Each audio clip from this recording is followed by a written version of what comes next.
જય શ્રી કૃષ્ણ. મારી ચેનલ શિવકનકમાં આપનું સ્વાગત છે. મિત્રો, અધિક માસની આ સ્પેશિયલ સિરીઝમાં આજે આપણે વાત કરીશું અધિક માસની મહિમા અને વ્રત વિધિ. મિત્રો, આ મારી એક કોશિશ છે કે હું સરળ ભાષામાં આપણા પુરુષોત્તમ માસની વાર્તાઓ અને અધ્યાય તમારા સુધી પહોંચાડી શકું. તો મારી ચેનલને ફોલો કરજો, લાઈક કરજો, સબસ્ક્રાઈબ કરજો, જેથી મને વધુ મોટિવેશન મળે. તો ચાલો આપણે જાણીએ અધિક માસનો મહિમા અને વ્રત વિધિ. વર્ષના 12 મહિના હોય છે અને દરેક મહિનાના અધિષ્ઠાતા દેવ જુદા જુદા હોય છે. 12 મહિનાઓના અધિષ્ઠાતા દેવ એટલે કે વરુણ, સૂર્ય, ભાનુ, તપન, ચંડ, રવિ, ગભસ્તી, અર્યમા, હિરણ્યરેતા, દિવાકર, મિત્ર અને વિષ્ણુ. આ 12 સૂર્ય હોય છે, પરંતુ અધિક માસ તે 13મો મહિનો હોવાથી સાવ જુદો પડી જાય છે.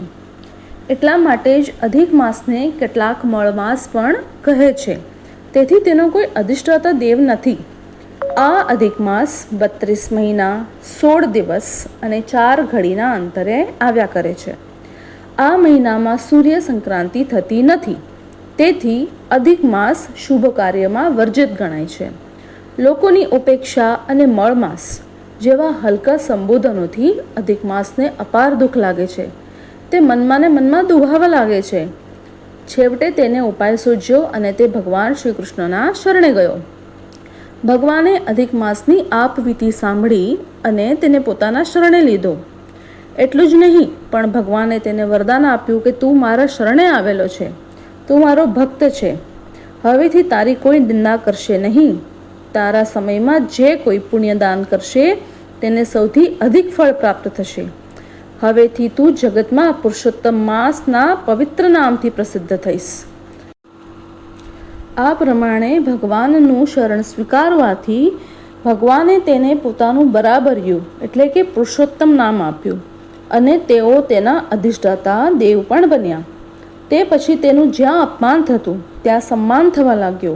મળમાસ હવે ધર્મમાસ ગણાવા લાગ્યો. આ માસમાં સ્નાન, દાન, તપ, ઉપવાસ, ધારણા, પારણા ફળ આપનાર ગણાય છે. હવે મિત્રો, આપણે આ વ્રતની વિધિ જાણીએ.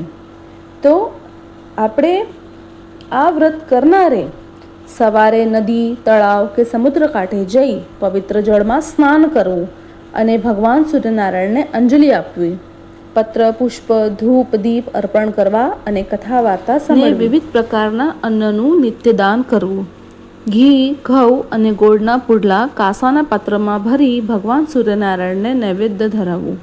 આ પ્રમાણે પ્રતિદિન અન્નદાન કરવું, ભગવાનનું સ્મરણ કરવું, ભજન કરવું અને પ્રતિદિન 30 દિવસ શ્રદ્ધાપૂર્વક આ વ્રત કરવું. છેલ્લા દિવસે ભગવાનનું વિધિપૂર્વક પૂજન કરી બ્રહ્મભોજન કરાવી વ્રતનું ઉદ્યાપન કરવું. આ વ્રત કરનારને સંતતિ, સંપત્તિ તથા આરોગ્યની પ્રાપ્તિ અને વંશની વૃદ્ધિ થાય છે. તો મિત્રો, હવે આપણે આગળના વિડીયોમાં પુરુષોત્તમ માસની વાર્તા અને અધ્યાય સાથે મળીશું. ત્યાં સુધી બધાને જય શ્રી કૃષ્ણ. મારી ચેનલને લાઈક, શેર અને સબસ્ક્રાઈબ કરજો.